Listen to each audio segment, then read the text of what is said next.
West Palm Beach, Florida, where he is the host of the, what do you call it, Stephen? The Unidentified Alien Podcast. And you attended yesterday, or Wednesday, the congressional hearings. Tell us about that.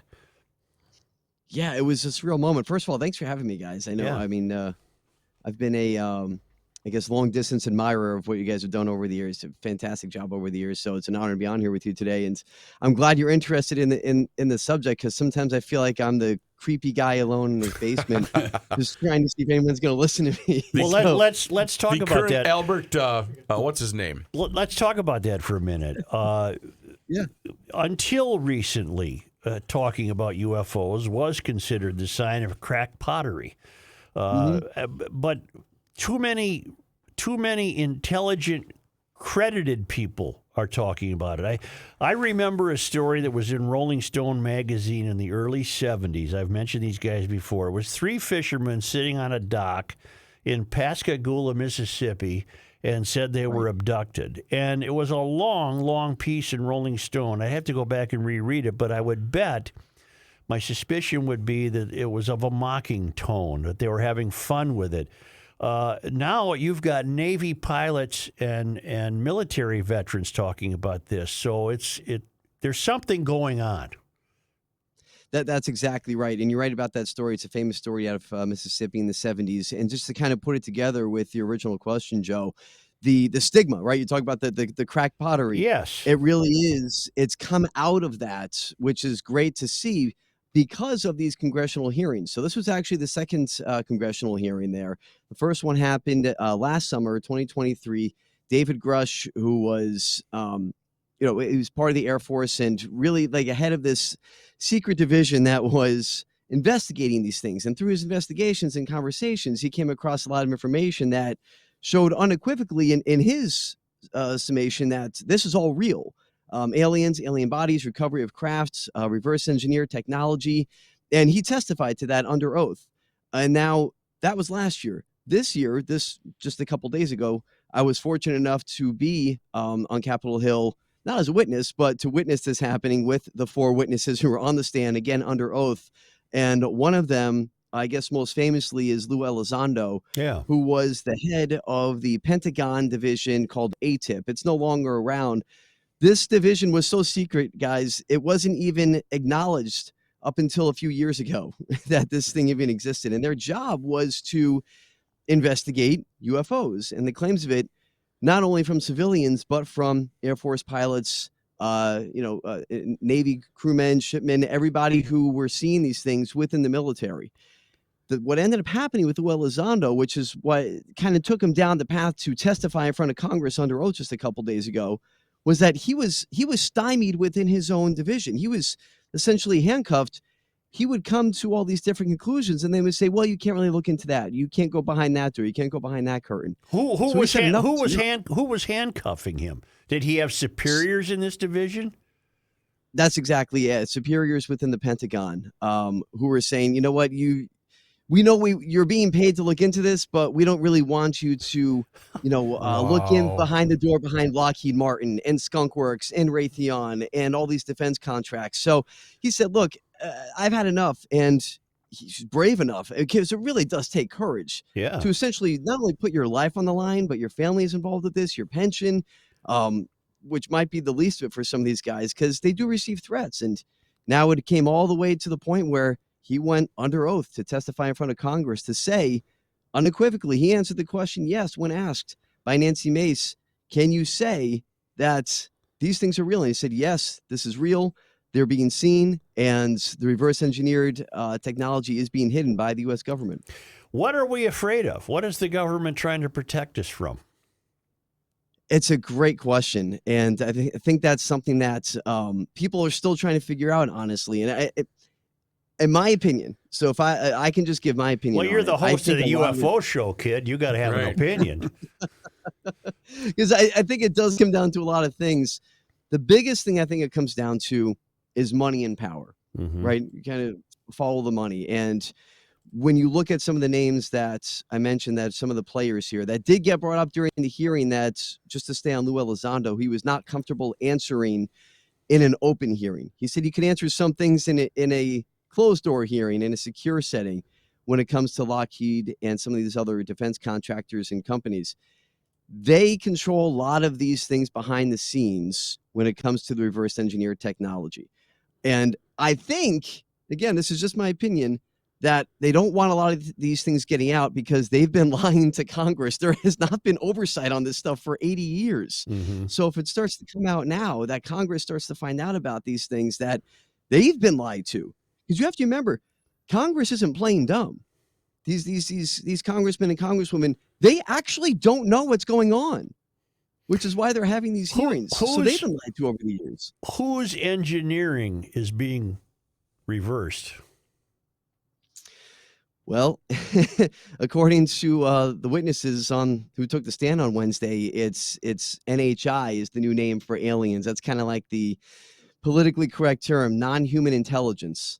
And they say that we have recovered the craft of non-human intelligence, aliens that have crashed on Earth or been taken down by our own technology, even in some cases, according to some stories that has happened. It's all going down, guys. So it was surreal to be there, to sit there in this testimony and witness this happening, as even Tim Gallaudet from the Navy also testified to this as well. Is it possible, has reverse engineering taken place? And the second part of the question would be, if it has, then humans, as we understand ourselves, apparently have been able to be smart enough to do that. Right, and that's a great observation, because that's one of the things that's been brought up with it in the example of, if there was a cell phone, right? Like, let's say Oppenheimer was presented a cell phone in the 40s. Right. How would Oppenheimer or Einstein be able to reverse engineer a cell phone, right? You gave him an iPhone 12. Right. And now multiply that by 1 million, right? And that's what they say that they were presented with. And I think that the best way I can put it, as far as, what do we really have, right? I was just at an air show last week. Right. And I saw the F-22 Raptor was one of the airplanes that was flying. If you've never seen this thing, look it up on YouTube. The maneuverability of this thing is unbelievable, of the F-22 Raptor. That's at an air show, okay? Right. Being shown to the public. And so I think to myself, if this is being shown to us at an air show, and it can do, pass the sound barrier, do all these turns at 1,000 miles per hour, whatever it is, what do we have secretly in our arsenal that we are not being shown? I mean, I can only imagine. The stealth bomber wasn't revealed until Desert Storm. We had that back in the 60s. So it's just, the rule of thumb is that the military is 30 years ahead of what we're seeing in the public. Let me bounce something off you. We get many reports do make it to conventional news gathering sites that potential UFO sightings have been seen over military installations. And I've never bought that. If there's something above a military installation, I've always assumed it would be a foreign actor involved in that, because my assumption would be that if there's something out there, they're so far ahead of us that what do they care about our military? Does that make sense? In other words, I think it might be China has a drone over a military base, or Uzbekistan, but the people exploring us, they might find us amusing and what have you, but they don't need to know any military secrets because they're so far ahead of it. Is any of that make sense? 100%. And I'm so glad you brought that up. So there's two things I can speak to on that. I had to stand in line actually to get into this hearing on Wednesday morning, out there in the DC cold for a couple hours to get in. And one of the guys in line with me, because they refused to talk to him, is Bob Salas. If you ever get the time to look up Bob Salas and Malmstrom Air Force Base. All right. This was an incident that occurred back in the 60s. Bob Salas was a soldier who was employed to work at Malmstrom Air Force Base to turn the key and fire nuclear weapons. If it got to that point where we were going to enter into nuclear war with the Soviet Union at that point, that they were the ones to go ahead and say, all right, the order's been given, fire. Like the One opening of night- war games, right? Exactly. Okay. Right. Exactly. it. Okay. So one night, Bob Salas is working at this base, and these strange lights are seen over the base. Now, remember, this is the 60s. Mm-hmm. They're thinking it's the Russians. What are these lights over our base? This is not good. All of a sudden, all of the nukes go dead. They can't do a thing. The system crashes. Mm-hmm. And this is a very bad situation. They figure they must be getting attacked by some type of advanced Russian technology, except it wasn't the Russians. The Russians and the Chinese had nothing that could do that back in the 60s. I'm not even sure if they have it now. Mm-hmm. So that was 60 years ago. Fast forward now, 60 years later, I speak to a guy regularly on my show who goes by the alias of Anthony Williams. He has to go by an alias because he's still active military intelligence. All right. But he's kind enough to come on my show and give information that he's able to give that's not classified. And some of the stories that he's told include, to your point, Joe, these large black triangle craft that have been seen flying over secret military installations that house our nukes. These are things that are not advertised, these military installations that house our nukes in Colorado and Wyoming. And these are pursued on paper. He has the reports. This man, Anthony Williams, I speak to in military intelligence, has the reports that say these giant black triangles have been pursued by U.S. Army helicopters, Right. trying to make contact with them, and then they zoom off. This happened last year, and it happened again in March. And it is nowhere in the news. No one talks about it. And I think that's because, according to Anthony Williams, at least he says to me, that why would you want to advertise that? What is the advantage to the U.S. Military to say, yeah, we have these things flying over our military base, and it's with impunity. We can't do a thing about it. We don't know what they are. And it's not only just the military base, but it's secret nuclear installations. How does all of this protection, Stephen, how does all this protection change, or does it at all with the new administration? It's really good, actually, because Trump has come out recently talking about releasing files. I'm sure you guys have seen it, where he says he's going to release the JFK files and things like that. He's also talked about releasing information on UFOs. Now, he can't do that on his own. Now, the advantage he has, if they decide to pursue it, is you have Tim Burchett, who is Republican representative from Tennessee. You have Nancy Mace, who's Republican representative from South Carolina. Both of them, and Anna Paulina Luna, Republican representative from here in Florida, where I'm at. All three of them were at this hearing asking questions on Wednesday. So the reason why I mentioned the party affiliation is because, as we know, the Republicans gain control of the House.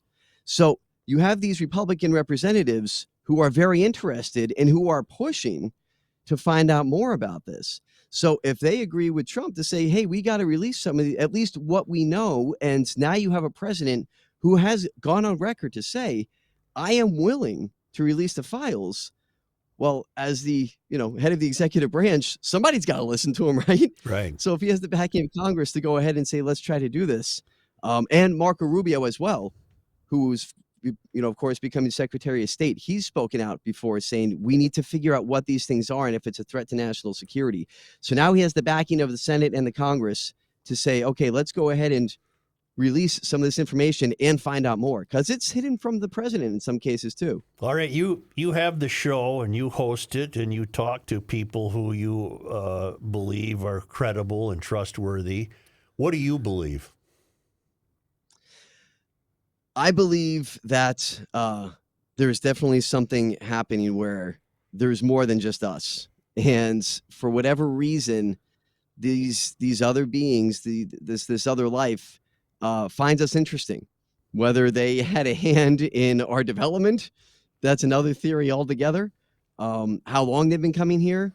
Are they coming from the oceans? Are they coming from space? Is a little bit of both.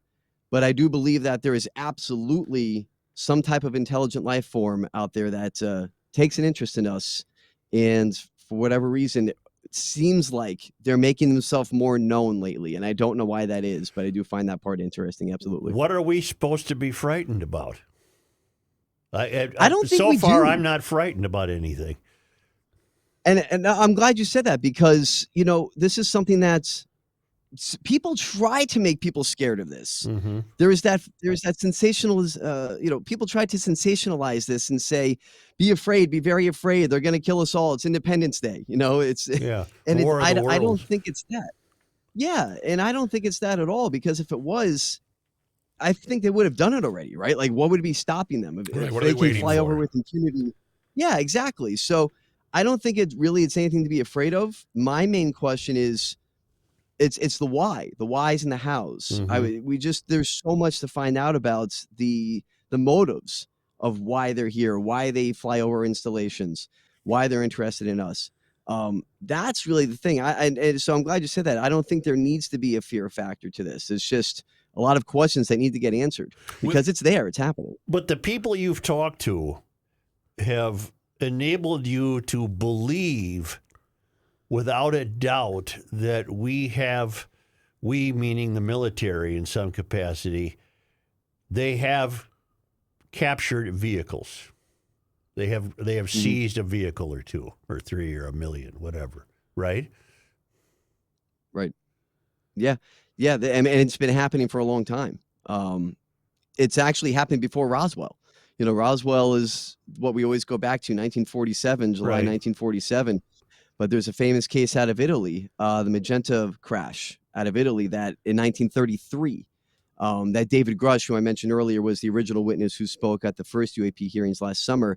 He references this case as kind of being the modern day genesis to the UFO phenomenon. It crashed in Magenta, Italy, and the Vatican actually got involved with the U.S. government and the Italian government to kind of work together on how this was going to be handled. It's a fascinating story. So 14 years before Roswell. Isn't there, with technology, predict the next 10 years, guys have telescopes that have video on them. I mean, the private sector, not even the military, or isn't there someone that's going to catch something? And are those people out there already? They are, to a certain extent.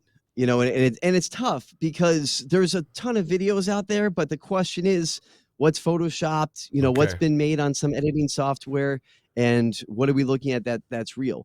But there's videos. The videos I find fascinating are the ones that were done before the digital age, where it's just VHS stuff from like the 80s and 90s, like the Phoenix Lights from 1997. So if I try to forecast this out 10 years, I think we're still asking questions. But I also think we've gotten more answers that are going to give us clarity, that are going to create more questions, if that makes sense. Wow. How can people listen to your show? What do they do? Anywhere you get the podcast, or, where you find any type of streaming platform, Spotify, Apple, Amazon, just search UAP, Unidentified Alien Podcast, and you'll see it come up there. It's so thankful for the people who do listen, and I'm thankful for you guys for having me on. Yeah, we'll tag you on the social media posts as well. Have you ever felt threatened in any way? No. Good. But there were a couple of instances where I thought I was going to be threatened, but maybe I just wasn't making enough noise. All right. Speaking of noise, that flying saucer behind you, That's a picture, man. what sound does it make, or do you hear in your mind's eye? Is it going like this? Yeah, I've always imagined like a little like that type thing. Yeah, that's okay. Are you a daily podcast? No, I wish I could, but I do try to at least do something once a week. I'm actually working on an episode right now. I'm going to get back to as soon as I'm done with you guys. Hopefully, All I'll right. have something out later today. Stephen Diener, thank you very much. Thank you guys. We'll Appreciate stay it. in touch. Good luck. It's Man. it's called Unidentified Alien Podcast. There's How stuff about going on out there. UFOs have DEI already? UFOs have. Why do you think they have DEI? They've renamed Oh, yeah. them their whatever Human their new intelligence or right, something. right. Yeah. Unbelievable. All right, thank you, Stephen. All right, take a break, why don't you?